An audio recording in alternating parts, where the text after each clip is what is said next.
Today is our yearly episode where we give you my hand-picked top 20 Amazon, Walmart, and e-commerce strategies of the entire year. How cool is that? Pretty cool, I think.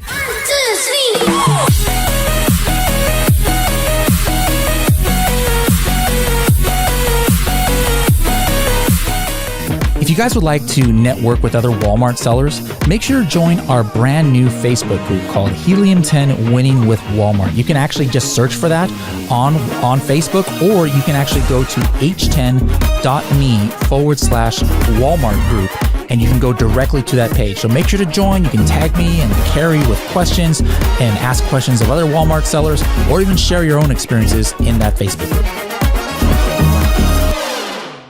Hello, everybody, and welcome to another episode of the Serious Sellers Podcast by Helium 10. I'm your host, Bradley Sutton, and this is the show that's a completely BS-free, unscripted, and unrehearsed organic conversation about serious strategies for serious sellers of any level in the e-commerce world.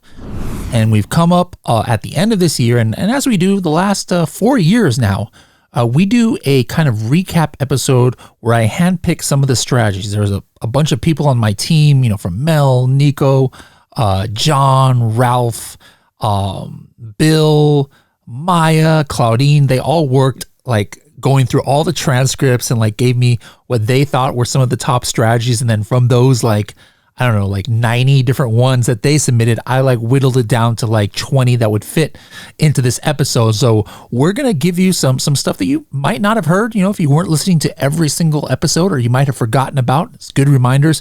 We got some actionable stuff that have to do with, Shopify and keyword research, product launch, just a whole bunch of different subjects. Most of these 60 seconds to just 2 minutes long.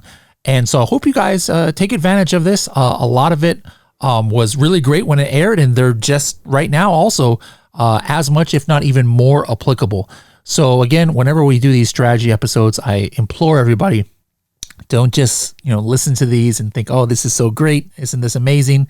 How smart these people are. No, I want you guys to actually pick 2 or 3 of these and put it in practice, and then let me know what you do afterwards. I'm wearing my Dodgers jersey today because, just like we had a great year of strategies, Dodgers had an incredible year at the end of this year, getting some of my favorite baseball players in Shohei Ohtani and Yamamoto. But anyways, we're not here to talk baseball. I could have a whole episode just about that. We're here to get into the top 20 strategies. So here you go. Best thing you can do. I was going the brand route, but I'm going to try to keep it on Amazon route. Main images are key. Your main image has to be different.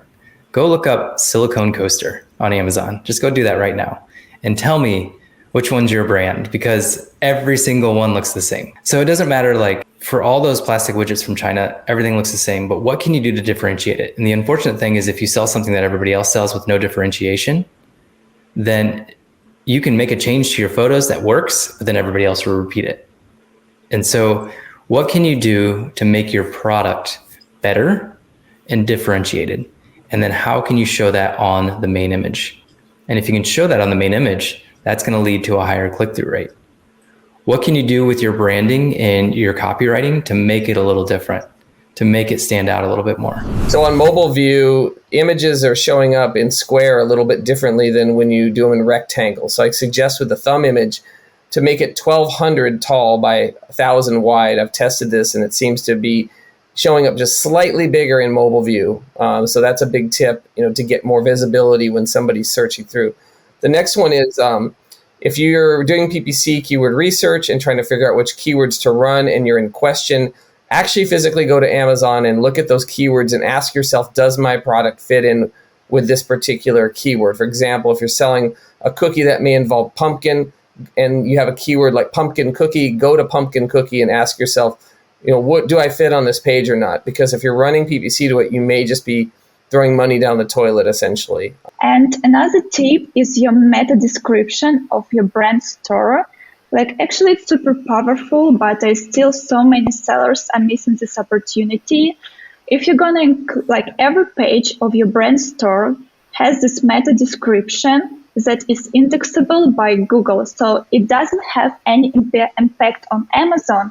but it has really huge impact how your brand store will show up in the search result when someone will type your brand name. So it's only 160 characters. Do not keyword stuff. Make it readable.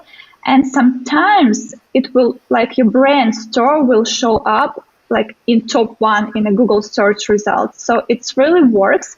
And it also helps you not only for your brand name, but also for keywords that you can include in this section. So it's really powerful. Well, where do you edit your meta description for? You just have to kind of, you have this meta description for every single page. So if you have 5 pages, you can fill in 5 pages of meta description. You just have to go to the settings of your store, and when you will kind of click on the page, like you will see this meta description. Why this is important is sometimes we might get into the rut of like, oh, I can only use like Helium 10 black box, or I can only search for product opportunity actually on Amazon. But a lot of times you can find some unique things that are trending on other websites. Like here is one of my strategies. Like let's say I just happen to be searching for a bat shelf and I find it on Alibaba.com. What I like to do, if I find a factory, guys, that has a lot of reviews, I'll actually click on their factory link in their Alibaba page. And then what I want to do is I just want to search through some of their other products and see, is there anything interesting that maybe I could just do some quick research into? Maybe something that's trending in China that's not here in the States yet. All right. So if I'm looking on this particular one, who this guy was selling bat shelves, but I clicked on his other products and I see he's got something wood wine rack. So if I click into there, I see a whole bunch of interesting products that I didn't even know existed. And then I see these, a few of them here that are pretty interesting. This looks like a wall mounted wine bottle rack. I see a few of these here.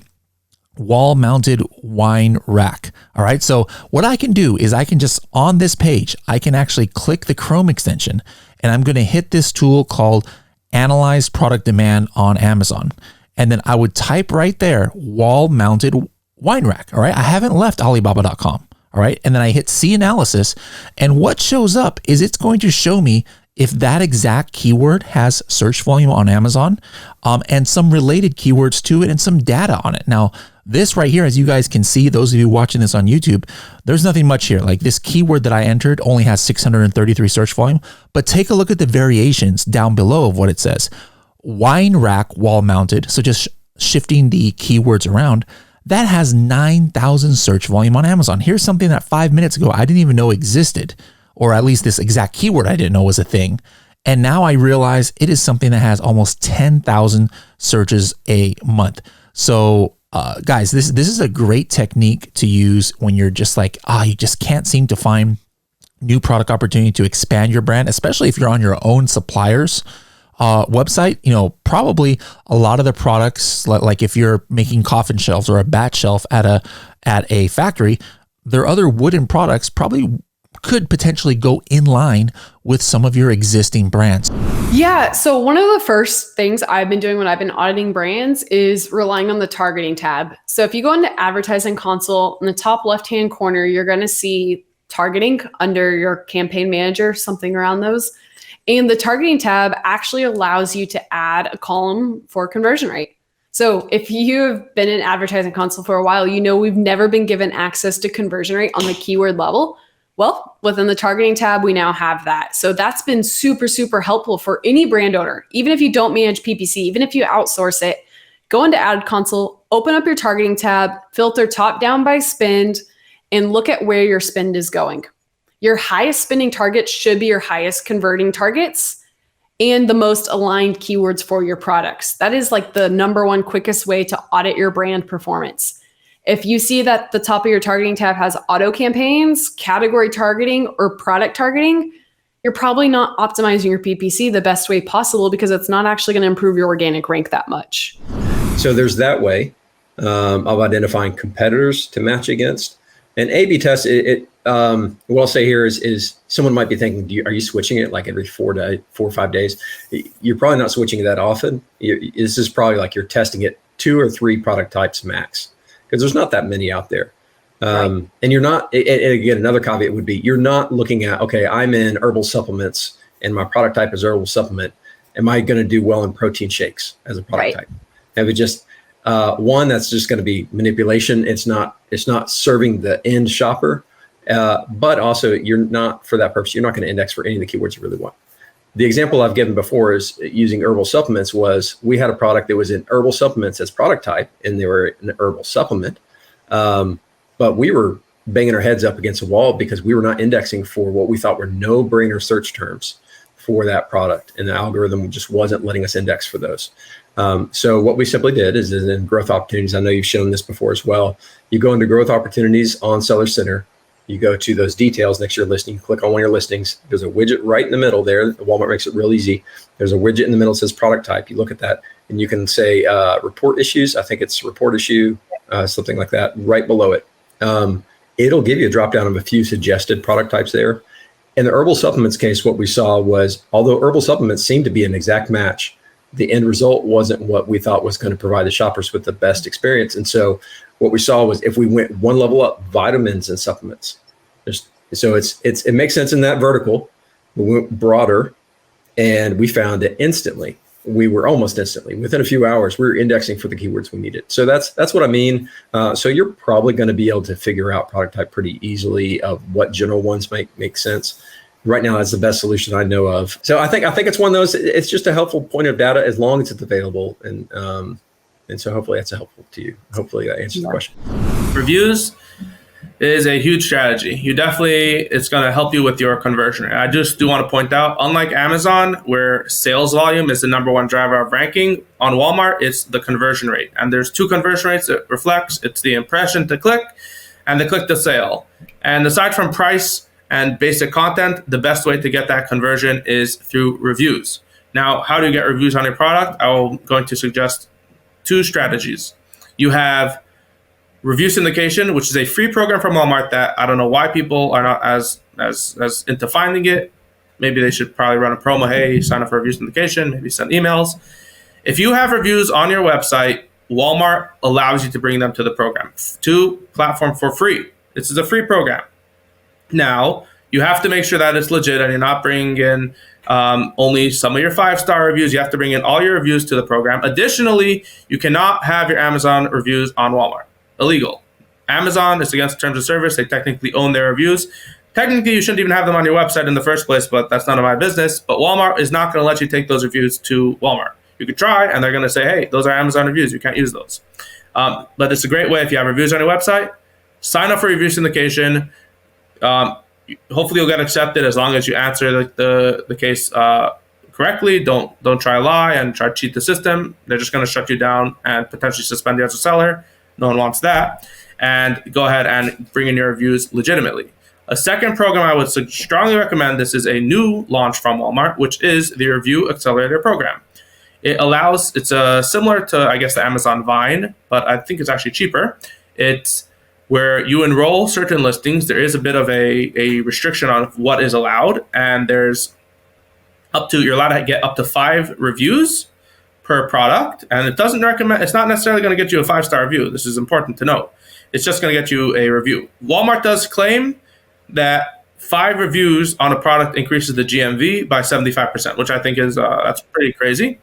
So there's just 2 restrictions. You have to have a sale in the past X amount of time. I think potentially 30 days. When it comes to translations, what we've noticed is basically maximizing on the keywords in the first 60 characters of your title.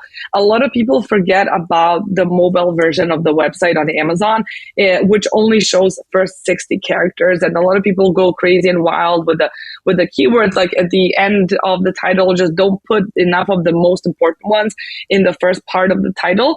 And I say, like, you should definitely do that, if not because of like the mobile version, because a lot of people also will purchase products on their phones, and people forget about it. They tend to forget a lot, especially if you have like a really, really long brand name.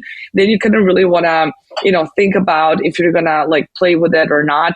There was one brand that we did, it was eye patches, and then it had like the wordplay eye, like your eyeball, like I love it because it's an eye patch.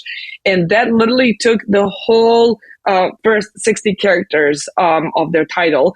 And in the mobile version, it didn't show any of the keywords. So that had to be completely redone, and we completely dropped the I love it, because also like in German and for Germans, it did not sit well. Like too much English never works amazingly well for the German audience. So that is my tip when it comes to the title and just like the mobile versions for Amazon, because brands really do not think about it a lot. Another thing I want to talk about is explore bundling options, not just as something to add to your list or to your product. I mean, that's definitely something that you can do.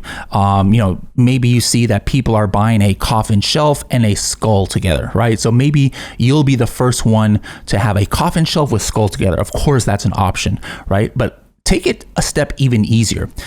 Use black box for or black box product targeting. Enter in your competitors' ASINs and then filter for frequently bought together. This is going to show you what has been frequently bought together over the past like 30 days or more that Helium 10 has detected. And sometimes you might find a product that's like $7 or $8 or even $6. And basically what this means is this could potentially be a product that you could source for like 30, 40 cents. Like one of the ones that was showing up here is spooky stickers. Probably you could source some spooky stickers for like 25 cents or something like that. But if you have a history that your competitors are selling their product and then the buyer at the same time is buying spooky stickers on their own because you can see it and frequently bought together. Now, what you should do, if it's really cheap, just go ahead and buy that product, maybe even in a smaller quantity if it's a little bit more expensive, and then stick it into your product. It's costing you 25 cents each if it's really small, like stickers. And don't advertise it. Don't even advertise it in the listing, right? You could advertise in your listing, but I prefer that for more impressive bundling opportunities. But here's what happens if you don't advertise. And this is a strategy that Tomer Rabinovich has been teaching for a while now. It's part of his like 6-star method. And I've seen this myself out in the wild. But what happens is now your customer gets the product. They open it up expecting whatever they bought, say it's a coffin shelf, but then all of a sudden they have these spooky stickers that customers like. Now, what does that mean? That means it's like a pleasant surprise, and it makes them like double, 2x, 3x, maybe even 4x more likely to leave a positive review than if they were just happy with the product by itself. But if you're in the natural toothpaste space, you need to be competing on those terms, Tom's of Maine 12-pack natural toothpaste, blah, blah, blah, is only going to get you so far. That's not really going to improve your rank. You're probably already solid there. But if you're looking to improve your overall rank for a product, you need to be going after the keywords that are going to lead to that improvement. So it's very much about understanding where you need to be spending and what terms you need to be spending and what's actually going to lead toward improvement in rank. I think that's the first step. And then it's going and executing on that. So PPC is really the tool that you can use to influence specific pieces of search term and customer behavior and whatnot. So that's really how you start going after improving your organic rank. Yeah, so there's a couple approaches you can take. I think the long tail keyword is a good way to look at it. If you're spending money on, again, natural toothpaste, that's going to be probably a waste of money, to be honest with you. It's going to be so expensive for you to even try and compete in that it's going to be a waste of dollars. So starting to look at what are some of the longer tail keywords that I can win, if it's, the most, specific keyword ever, but if it applies to your product, going after that and starting to just chip away at some of that organic rank is going to be a good way to start. And then, if you have a similar product within your brand or you have competitors, you can start targeting their product detail pages. So if someone's not specifically searching for you, but they see you on, another product detail page, that's a good way to kind of start, again, chipping your way in and kind of moving from the outside into the kind of larger volume, because again, it's going to be a waste of money if you're trying to go after those high volumes and you don't have the foundation of strong rank. So starting to chip away, I think, is the best method and mantra of having it. And this goes to new products as well. Of if you're starting from zero, it's going to take some time. So long tail and product detail pages is what I would recommend. Yeah. So a lot of sellers can get nervous about like main image strategies. and we give a bunch of those strategies out, right? At the end, you want to increase your click-through rate. So one hack that I have for testing that out, if you're nervous about it, is upload the strategy that, your agency or whoever's come up with versus like a fully compliant image. What you want to do is upload it on Manager Experiments. And if it gets through the Amazon bots, then you're good to go. And you can upload that image. Actually, it will verify it for you. So it'll automatically upload it for you. Because one thing I want to point out is a lot of people will be like, oh, this is not compliant. But you theoretically, 80 to 90% of the main images on Amazon are non-compliant with including props in let's say a fruit in fruit bowls, or including a model in there, or, adding an extra sticker onto your label. All of these are non-compliant. So this is just a hack that I have if you're worried about it. And plus you get extra insights on which version works better. When it comes to strategy, something that we've seen a lot, I know maybe you have heard this tip before, but it's focusing on the second language of the country you're selling on. So for example, something we're having a lot of success lately with our US brands is using Spanish keywords. In Canada, we're using French related keywords. For example, in Germany, there's a big population of Turkish people, Polish, and all of that. So there's a huge potential of using secondary languages on all these markets. And on top of that, what I would advise as well, as an extra plus tip on top of this tip, in the US, for example, you can request your translation to be updated, the Spanish one, because some of the translations that have been done, if the listen is old, it was done with the old translation engine that Amazon had at the back end. So you can actually request Amazon to redo your translation. And this sometimes can help you a lot to reindex for some Spanish keyword that you're not indexing the first time, and actually be more relevant for Spanish related keywords. So that would be my tip. One tip I learned to increase your productivity, by the way, is to color different activities you do.